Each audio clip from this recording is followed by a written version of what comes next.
Before Dooku ever engaged the twin Jedi Obi-Wan Kenobi and Anakin Skywalker above Coruscant, he had one of the most impactful conversations of his entire life. That conversation was between himself and his master Darth Sidious, who was just about to rise as the Emperor of a newfound galaxy. The conversation went over exactly about the proceedings of the duel that was about to take place, and beyond, as this was one of the most important and impactful duels that would ever occur in the Star Wars mythos, and Palpatine knew this, but he wanted to explain to Dooku his role in the Empire if he were able to destroy the Jedi. Sidious informed Dooku that he was to lose and to be captured by Anakin Skywalker, but to kill Kenobi if he were able to. He would then reveal to him that they were going to use General Grievous as the scapegoat and paint him as the true villain of the Clone Wars conflict, with Palpatine telling his apprentice and Dooku that he was to give the Jedi all the information that they needed in order to end the war peacefully. Sidious told Dooku that he was to whirl Anakin Skywalker into as big a rage as possible, as he wanted him to feel the true power of the dark side raging within him. He also explained to Dooku that Kenobi was one of the main threats to the Empire's rise, as he was a valiant and true Jedi, and one with a connection to Skywalker, whose goal it was to turn to the dark side of the Force, not to kill him. But first, Sidious wanted to see what Anakin was made of. Sidious promised Dooku, though, that if the battle were to go awry, he would jump in immediately to stop Skywalker from killing him, but that he wanted to see just how far Skywalker was willing to go, explaining to Dooku that he believes if Skywalker was to feel the true extent of his power in the dark side, he would be extremely easily turned. This is actually why in Revenge of the Sith, Dooku begins to taunt Skywalker during their duel. To Dooku's utter shock though, Darth Sidious did confirm their major plan for Order 66, a plan that Dooku was also aware of to some extent. Sidious told Dooku that the rule of two had grown to be obsolete, and that he was going to accept several Sith Lords into his ranks during the rise of the Empire, and that he wanted Skywalker and Dooku to be at the forefront of this new Sith-led Empire. Dooku of course completely agreed with his master that the rule of two had grown obsolete. However, instead of Skywalker, Dooku suggested an alternate choice for a new order of Sith.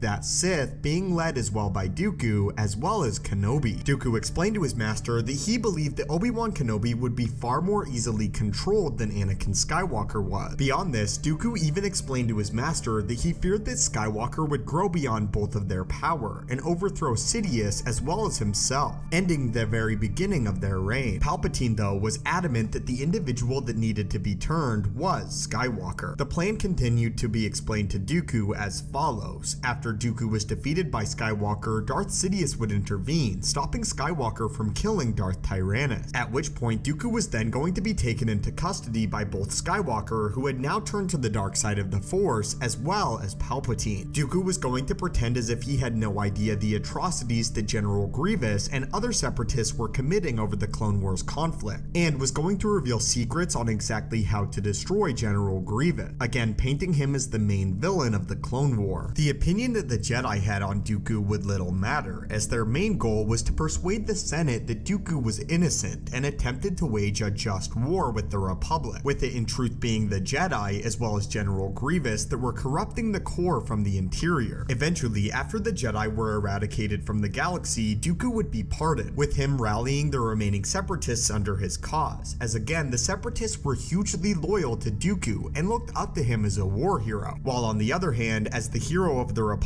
and the opposite side, Anakin Skywalker was going to rise, and was going to rally all of the Republic to the side of Palpatine as well, joining the galaxy together yet again under one Dark Lord. But this was Dooku's plan if he was going to survive the events of Revenge of the Sith, and the role that Dooku believed he was going to play in the Empire. But what are your thoughts on this, and Dooku's original plan after Order 66 and after the rise of the Empire, and how he was going to reign side by side with Skywalker as well as Darth Sidious? What do you think would have happened if this plan ultimately came to fruition and Dooku was left alive in Revenge of the Sith? As always, my friends, thank you guys so much for watching. May the Force be with you, and have a great day.